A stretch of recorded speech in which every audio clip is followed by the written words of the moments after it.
Hrvatice i Hrvati, draga hrvatska mladeži, hrvatski vojnici, dragi Kninjani, onoliko koliko vas je ovdje ostalo i koliko ste se vratili, i svi vaši gosti koji su se okupili danas. Zaista, na ovaj dan koji možemo prihvatiti ovo što je rekao general Čermak, da ga možemo nazvati danom završetka Hrvatskog povijesnog križa. Obično sudionici povijesnih događaja i nisu svjesni dalekosežnosti zbivanja u kojima sudjeluju. Ovo što smo mi danas učinili, dovevši ovaj vlak slobode iz Zagreba, glavnog grada svih Hrvata, u Knin, kraljevski hrvatski grad, na putu za Split, u Hrvatsku Dalmaciju, postojbinu hrvatske državnosti, ovo nije ni izdaleka tek otvaranje željezničke pruge. Ovo nije tek oslobađanje ovih do sada okupiranih područja. Ovo je stvaranje temelja za samostalnu i nezavisnu suverenu hrvatsku državu za buduća stoljeća.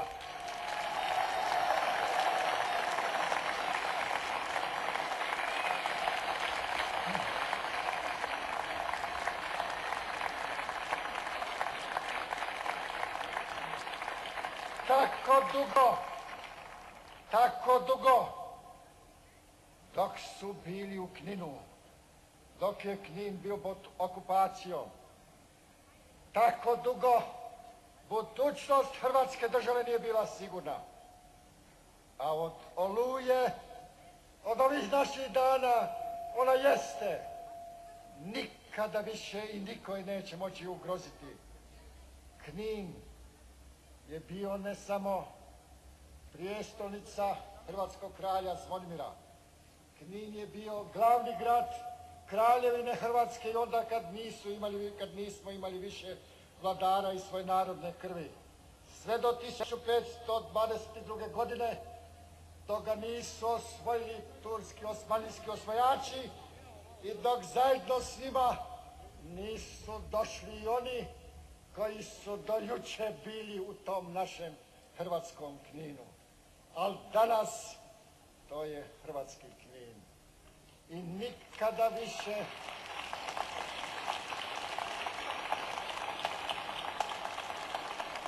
nema povratka na ono što je bilo. Da nam usred Hrvatske šire rak koji je razarao hrvatsko nacionalno biće, koji nije dopuštao da hrvatski narod bude zaista sam svoj na svome, da Hrvatska bude jednom sposobna za samostalan i suveren život pod kapom nebeskom u svjetskoj zajednici suverenih naroda. Taj Knin, koji je, znači, kao što rekoh, bio glavni olakšice od turskih vremena, pa austrijskih, pa mađarskih, pa se množilo, ali ipak sve do kraja Prvog svjetskog rata u Kninu je bila dvostruka većina hrvatskog pučanstva, posto hrvatskog pučanstva, a 32% srpskog pravoslavnog. A sada, 1991. bilo je svega 40% sred hrvatske zemlje, a 86% srpskog.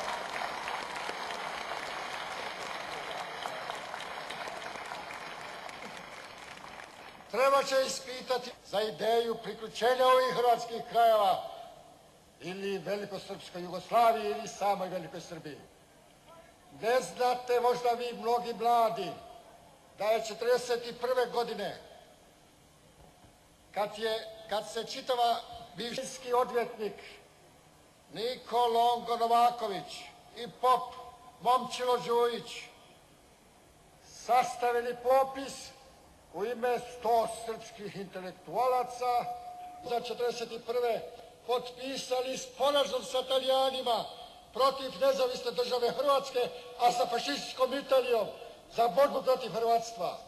Prema tome, šta je to bilo povijesno da je Knin bio takav užas antihrvatski koji ih je doveo do toga i da ih 90. iz Knina, iz ovih krajeva, kao da ih nikada nije bilo.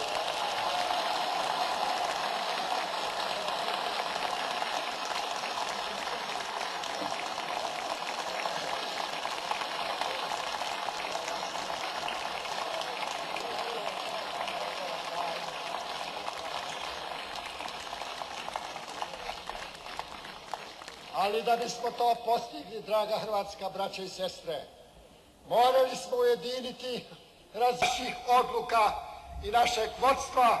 Nestalo ih je za 2-3 dana, kao što rekao.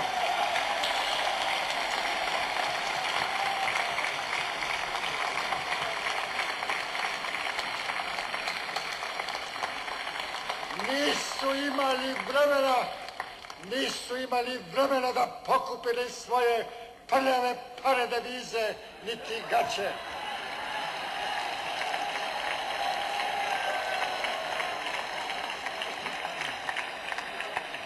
Već i prije toga ljeta, hrvatskog ljeta 95. tu u Bosanskom zaleđu mnogo koštao.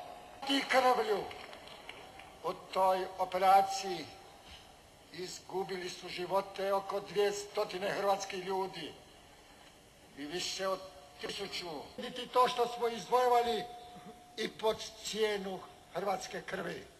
I nikom više nikada nećemo dopustiti da nam ugrozi ovu našu slobodu, ovu našu demokraciju, ovu našu lijepu hrvatsku zemlju u kojoj mora biti mjesta ne samo za sve hrvatske ljude ovdje, nego u kojoj moraju nake koje sam u Gospiću pozvao da se vraćaju. A razumije se, od plodnih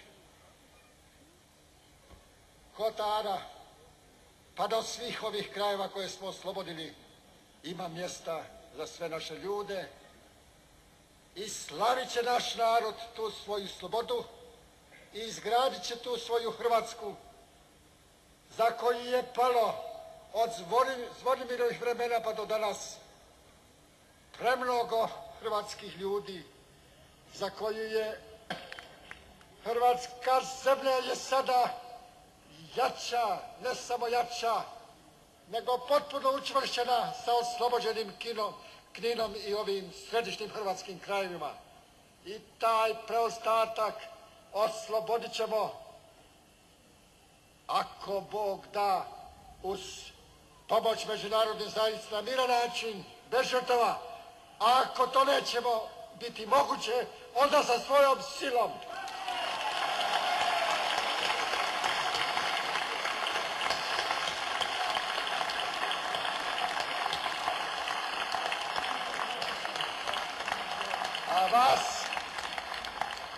A vas, draga hrvatska braćo i sestre, pozivam da sada prionemo na to da taj Knin oživi zaista, da ga naselimo, napućimo. I ne samo Knin, nego i Benkovac i Obrovac i sva mjesta do Plitvičkih jezera i do Siska. Čitavu Hrvatsku moramo živjeti, čitavu Hrvatsku moramo početi izgrađivati, da ona bude zemlja na koju se može ponositi svaki Hrvat, kao što to već danas može, ali i zemlja bogatstva i sreće svih hrvatskih ljudi. Neka...